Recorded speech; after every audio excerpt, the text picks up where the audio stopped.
उत्तर प्रदेश के आजमगढ़ जिले से, जहां शिक्षा के क्षेत्र में एक नई मिसाल कायम करते हुए प्राथमिक विद्यालय बासुपार शिक्षा क्षेत्र अजमतगढ़ में गुरुवार को नवनिर्मित भवन और अत्याधुनिक वाईफाई युक्त लाइब्रेरी का भव्य उद्घाटन हुआ। इस अवसर पर जिला बेसिक शिक्षा अधिकारी राजीव पाठक और ब्लॉक प्रमुख प्रतिनिधि मनीष मिश्रा ने फीता काटकर इसका शुभारंभ किया।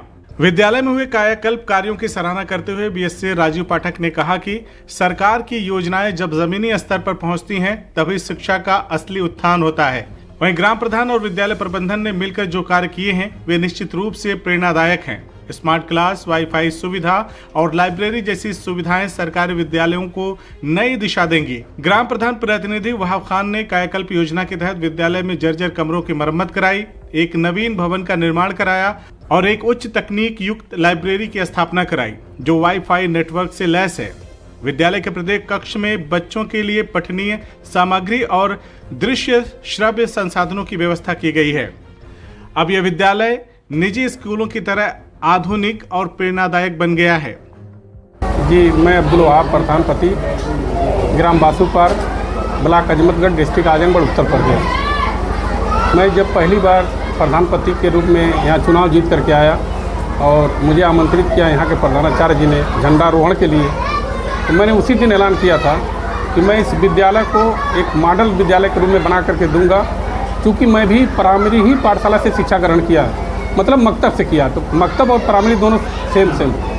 तो मुझे जब मैं आया इस विद्यालय में और देखा कि बहुत कम संख्या है और बहुत गरीब बच्चे, तो चूँकि मैं अपने ग्राम सभा के जितने बच्चे पढ़ते थे सबको पहचानता था, तो मुझे बहुत कष्ट हुआ कि यार अगर जो ये बच्चे इनके माता पिता संपन्न होते तो ये भी जाते पढ़ने मॉडर्न स्कूलों में। तो उसी दिन मैंने ये तहैया किया कि मैं अपने ग्रामवासियों को एक मॉडल विद्यालय के रूप में बना करके दूंगा।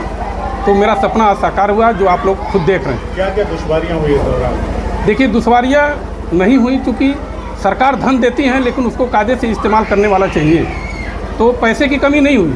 लेकिन इसमें बहुत बड़ा योगदान रहा हमारे लोकप्रिय प्रमुख मनीष कुमार मिश्रा जी का, कि उन्होंने मनरेगा से इसमें कुछ बहुत सारे काम कराए हैं। जैसे देख सकते हैं कि पीने के लिए पानी दिए, बाउंड्री और गेट सब उन्हीं के सहयोग से। हमारे खंड शिक्षा अधिकारी महोदय और हमारे एडीओ पंचायत जी का बहुत बड़ा योगदान रहा, तो हमें कहीं से कोई कठिनाई नहीं आई।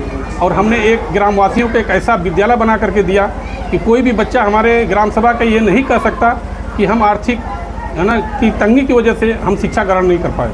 पूर्वांचल में विद्यालय एक नज़ीर बन चुका है, तो क्या क्या सुविधाएं हैं आपके इस विद्यालय में? जैसे सबसे पहले मैंने बच्चों को बैठने के लिए टेबल दिया और पूरे विद्यालय को एक सुंदरीकरण के रूप में मैंने हर क्लासरूम को एक मॉडल क्लासरूम बना करके दिया, जिसमें आपको टेबल भी मिल जाएगा, आपको प्रोजेक्टर भी मिल जाएगा और आपको वाईफाई से लैस वो कमरा रहेगा। सीसी कैमरे भी लगे हुए हैं और आप एसी भी लगी हुई है। सब बच्चे एसी का आनंद लेकर के इस गर्मी में पढ़ते हैं। तो और उसी के साथ साथ मैंने एक लाइब्रेरी दिया है अपने ग्रामवासियों को, जो लाइब्रेरी निःशुल्क रहेगी और रात को 11 बजे तक चलेगी, विद्यालय बंद होने के बाद भी चलेगी।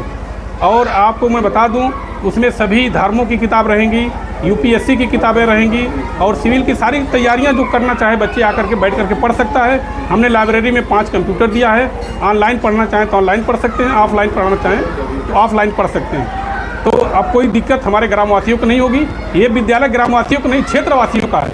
अगर जो हमारे क्षेत्र से कोई भी आना चाहे, आ करके हमारे लाइब्रेरी में निःशुल्क पढ़ सकता है। और मैं आपके चैनल के माध्यम से अपने ग्रामवासी, अपने क्षेत्रवासियों से अपील करता हूं कि आप लोग अपने बच्चों का दाखिला कराएं और इस विद्यालय को आगे बढ़ाएं।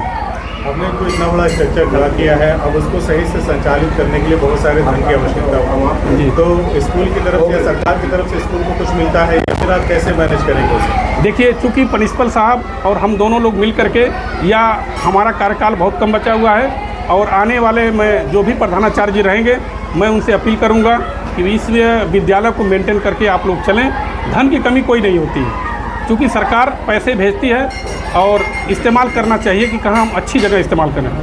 क्या कहना चाहेंगे अपने जैसे और प्रधानों से या प्रधानपतियों से, ताकि वो भी अपने क्षेत्र में इस तरह का विद्यालय का निर्माण करवाएं, उसका कायाकल्प कराएं ताकि बच्चों को फायदा हो? देखिए, मैं अपने अजमतगढ़ ब्लॉक के सभी सम्मानित प्रधान, सभी सम्मानित क्षेत्र पंचायत सदस्यों को मैंने आमंत्रित किया था। मैं बाकायदे उनको कार्ड भेजा था कि वहाँ में और मेरे विद्यालय को देखें, क्योंकि शिक्षा के बगैर शरीर अधूरी रहती है। जिस तरह इंसान के शरीर से आत्मा निकल जाए शरीर बेकार है, उसी तरह अगर जो शिक्षा नहीं है तो शरीर बेकार है।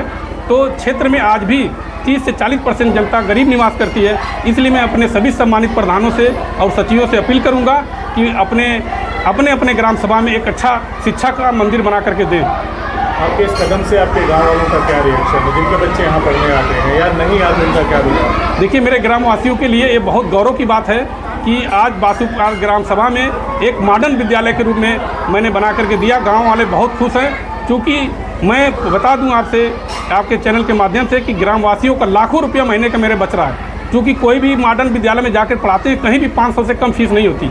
और यहाँ पे सरकार है ना फ्री में खाना देती है, कपड़ा देती है, ड्रेस देती है, जूता देती है, 1200 रुपया उनके खाते में आता है। तो एक बहुत बड़ी ग्रामवासियों की उपलब्धि है। आखिरी सवाल आपसे, बासुपार दूसरी बार चर्चा में है पूरे देश में। पहली बार सरफराज खान की वजह से, दूसरी बार आपके द्वारा निर्मित इस विद्यालय की वजह से, क्या कहना चाहते? देखिए, सरफराज खान को मैं बधाई देता चाहता हूँ और दुआ भी देता हूँ कि वो मेरे गांव का लड़का है और आगे और ऊपर जाए और वो खेले। और उसी के साथ साथ मैं अपने ग्रामवासियों से अपील करूँगा आपके चैनल के माध्यम से कि अपने अपने बच्चों का जहाँ भी दाखिला कराए हों वहाँ से ला करके हमारे विद्यालय में कराएं और इस विद्यालय का लाभ लें। ब्लॉक प्रमुख प्रतिनिधि मनीष मिश्रा ने भी इस अवसर पर कहा कि अब गांव के बच्चों को भी स्मार्ट क्लास और आधुनिक लाइब्रेरी की सुविधा मिलेगी, जिससे उन्हें शिक्षा की गुणवत्ता में कोई समझौता नहीं करना पड़ेगा। ये प्रयास ग्रामीण शिक्षा व्यवस्था को मजबूती देगा। समारोह में विद्यार्थियों द्वारा प्रस्तुत रंगारंग सांस्कृतिक कार्यक्रम ने सभी का मन मोह लिया। बच्चों ने गीत, नृत्य और कविता पाठ के माध्यम से अपनी प्रतिभा का प्रदर्शन किया। कार्यक्रम का संचालन शिक्षक प्रदीप तिवारी ने किया और अतिथियों का स्वागत विद्यालय के विकास कार्यों की रूपरेखा प्रस्तुत की। इस अवसर पर संतोष सिंह टीपू, प्रधान सोनू सिंह, अरुण कुमार श्रीवास्तव, खंड विकास अधिकारी जितेंद्र कुमार, पंचायत वीडियो सुभाष चंद्र शर्मा, सचिव गरिमा मिश्रा, महफूज खान, प्रधानाचार्य धनंजय मिश्रा, अंशु राय, दिनेश पांडे और आनंद तिवारी समेत अनेक गणमान्य लोग उपस्थित रहे। यह कार्यक्रम न केवल शिक्षा में बदलाव का प्रतीक बना, बल्कि ग्रामीण क्षेत्र के बच्चों के उज्जवल भविष्य की दिशा में एक ठोस कदम साबित हुआ है। आज बासुपार बनकट में यह गांव सभा में प्राथमिक विद्यालय, जहां विकास का मॉडल लोग शहरीकरण के शहरों को बनाते थे, बड़े बड़े स्कूलों में बनाते थे। यहाँ के ग्राम प्रधान प्रदीप हमारे अब्दुल वहाब साहब की एक अच्छी सोच हुई। निश्चित रूप से उत्तर प्रदेश सरकार और देश के दोनों सरकारें मिलके एक कायाकल्प के माध्यम से विकसित भारत बनाना चाहते हैं, जहां गांव भारत में बसता है, जहां गांव भारत के नाम पे जाना जाता है। यह कृषि प्रधान देश था। यहाँ के बच्चे निश्चित रूप से गरीब बच्चे आते थे प्राथमिक विद्यालयों में, लेकिन यहाँ की सरकारें और ख़ास तौर पे यहाँ के ग्राम प्रधान की लगनशीलता, मेहनत के कारण यह विद्यालय का आज कायाकल्प हुआ। एक ऐसा इन्होंने मिसाल दिया कि देश नहीं, दुनिया नहीं, ये गांव में, छोटे से गांव में जहां हमारे गरीब बच्चे पढ़ते थे। मैं विकास का मॉडल सभी जनप्रतिनिधियों से आग्रह करना चाहता हूं कि विकास का मॉडल नाली, खड़ंजा, रोड हो सकते हैं, लेकिन शिक्षा की जननी जहां हमारे भारत के भविष्य पढ़ने वाले नौनिहाल बच्चे रहते हैं, उसको एक सुसज्जित, एक अच्छा वातावरण दे के इन्होंने विद्यालय बनाया। एक अच्छी जहाँ मैं इस समय खड़ा हूँ, कैफी आजमी पुस्तकालय के नाम पे इन्होंने, जो आजमी साहब दुनिया में मशहूर रहे, उनके नाम पे पुस्तकालय बनाया। यहाँ सारे किताबें हैं और अच्छी व्यवस्था करके, इंटरनेट से व्यवस्था, पूरी एसी से युक्त यह विद्यालय है, परिसर है। इन्होंने अच्छे भोजन की व्यवस्था, जो किचन सेट है, आप देखिए, अपने कैमरे में कैद करिए। यह किचन सेट इन्होंने जो बनाया, एक अच्छे परिवार में ऐसा किचन सेट नहीं होता है। यह विद्यालय जो क्लासरूम इन्होंने बनाया, यह सीबीएसई पैटर्न पे जो अच्छे हाई क्लास के विद्यालय हैं, वैसे बेंच डेस्क बना के बच्चों को बैठाने का काम किया। यह निश्चित रूप से यह गौरव का बात है कि आने वाला समय जो हमारे क्षेत्र में 149 विद्यालय हैं, जो उत्तर प्रदेश सरकार आदरणीय योगी जी की महत्वाकांक्षा योजना थी कि हम सभी प्राथमिक विद्यालयों को कायाकल्प के माध्यम से विकसित करें, लेकिन अजमतगढ़ विकासखंड ने 159 विद्यालयों के जो 16 पैरामीटर जो मानक थे उत्तर प्रदेश सरकार के, उन सभी पैरामीटरों पे सभी विद्यालय हमारे ग्राम प्रधानों ने काम किया और लगातार विकासखंड के सभी प्रधानों ने अच्छे विद्यालयों का वातावरण दिया। जो प्राथमिक विद्यालय हो, चाहे उच्च प्राथमिक विद्यालय हो, जिसमें खास तौर पे यह बासुपार के ग्राम प्रधान ने एक अच्छा और भी मिसाल देने का काम किया, इसको आधुनिक रूप से जोड़ने का काम किया। एक सीबीएसई पैटर्न पे जैसे वातावरण के प्रांगण होते हैं, इन्होंने वाटर कूलर का शुद्ध पानी देने का काम किया। किचन सेट अच्छा देने का काम किया, क्लासरूम देने का अच्छा काम किया।